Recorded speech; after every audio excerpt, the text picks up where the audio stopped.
both of you speak of this ego.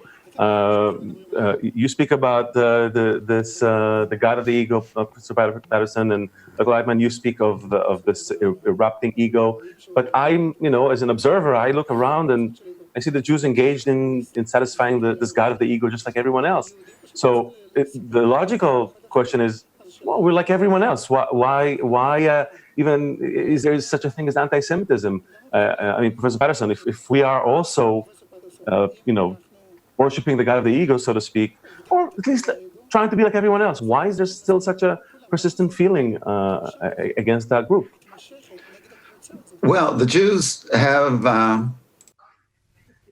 one responsibility more. The Jews are referred to as the chosen. But what does that mean? It doesn't mean elect or elite. It means assigned or summoned. The Jews are chosen to say to humanity, every human being is chosen.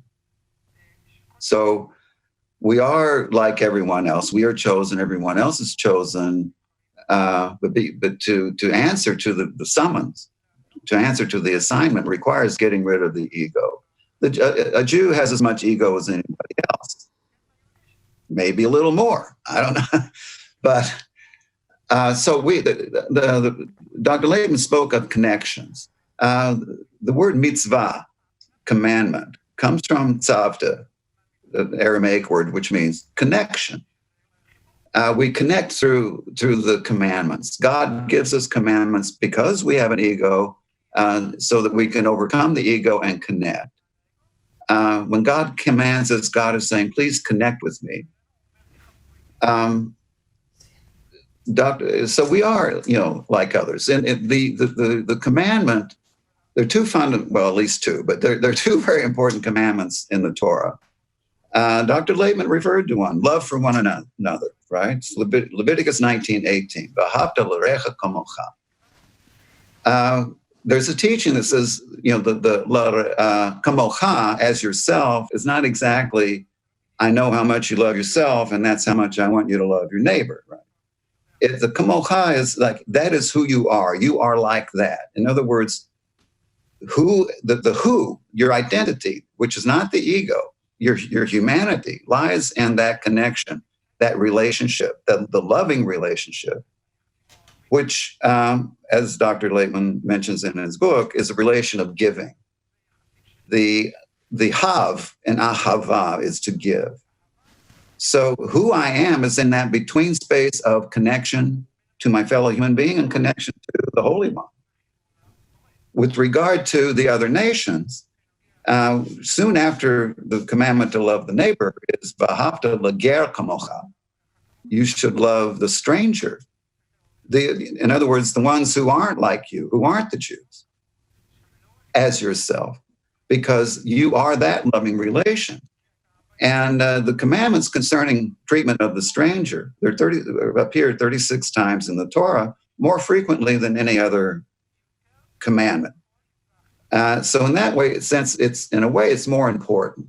We are v'ahavta l'ger kamocha. You are like the stranger. I mean, you are who you are is that loving relation. So yes, the Jews are like the rest of the nations, as a brother is like brother, sister is like sister. So we're summoned to say everyone is chosen. Now, why would we be hated for that? You asked earlier, what is the demand? To be chosen, as I said, is to be assigned. And to be assigned is to be made responsible to and for your fellow human being. Because our fellow human being is infinitely precious and one whom we are summoned to love, our responsibility is infinite and can never quite be met. We can never settle that account. The temptation of the ego is to have the account settled. I want my salvation guaranteed. I want to know I'm a good guy. There's no more debt upon me. But here's the Jew saying, it isn't quite done yet. It's bekol, we're summoned to love God. Bekol me'odecha, with all your more. Me'od is more. which is never enough. More. And it's a fearsome demand. If I can say just one more thing, there's a film called The Book Thief in which a Jewish guy is asked by a little girl, non-Jewish, why do they hate the Jews? And he says, because the Jews remind them of their humanity. Now, what are you reminded of when you're reminded of your humanity? Why would you hate someone for reminding you? You're reminded of the relation, which is relation of responsibility, a relation of loving kindness, where the responsibility grows as it is met. The more I respond, the more responsible I become. There lies my humanity. And I don't want to be reminded of it because it robs me of my sleep. The default position of the ego, which is an illusion. I mean, Heschel says the self is a self-delusion, right? The default position of the ego is to hide, like Adam. When he was at Ayeka, where are you? He was hiding. We all want to hide. We all want to sleep. We don't want to be shaken out of our sleep. And human history shows that people will kill those who shake them out of their sleep. Yeah, so you're saying that anti-Semitism, this hate for the Jews, really this hate for humanity, to be awakened to this higher calling of humanity, the connection between others. Is this, I'm just curious, before I go back to Dr. Laitman, is this a force that you see working throughout history? Because a lot of people equate it with circumstantial issues, but do you see it as really as a driving force that's been... well, that's where the metaphysics comes in, right? The metaphysics of anti-Semitism. It has a social, economic, political manifestations, no doubt. But I would speak not so much in terms of a force as in terms of a summons or a voice or a question. It's the ayeka, the question put to Adam, where are you? Of course, the ayeka is from echa, it's how could you? It's what have you done? It's not that God doesn't know where Adam is. Right? And so the variation of that question are two more questions. Where is your brother and what have you done? The two questions put to Cain. So, if the force is the force of a question, then I'm okay with force. But Adam is hiding from a voice, from a who and not a what. From Zona.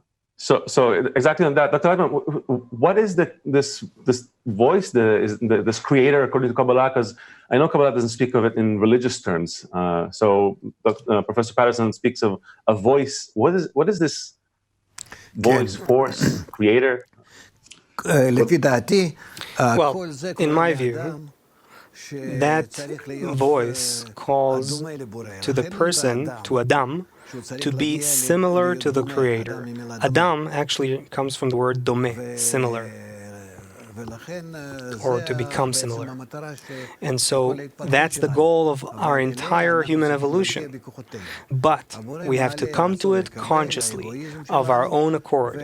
So the Creator, on the one hand, He raises human egoism, and then He expects us to come to a higher level of connection through love thy friend as thyself, and then to the higher degree of love the Creator, love thy God.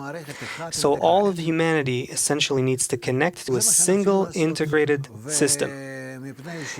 And that's something we have to do, to undergo consciously.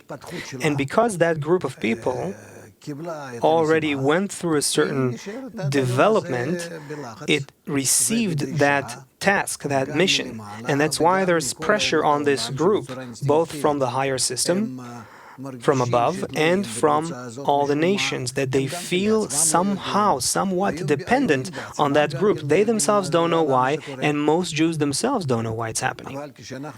But when we study the system as it's explained in the Torah too, but mostly clarified through the wisdom of Kabbalah, then we can understand how the inner workings of this hatred, and why it's such an eternal, perpetual hatred, and what is the goal that it needs to drive us towards.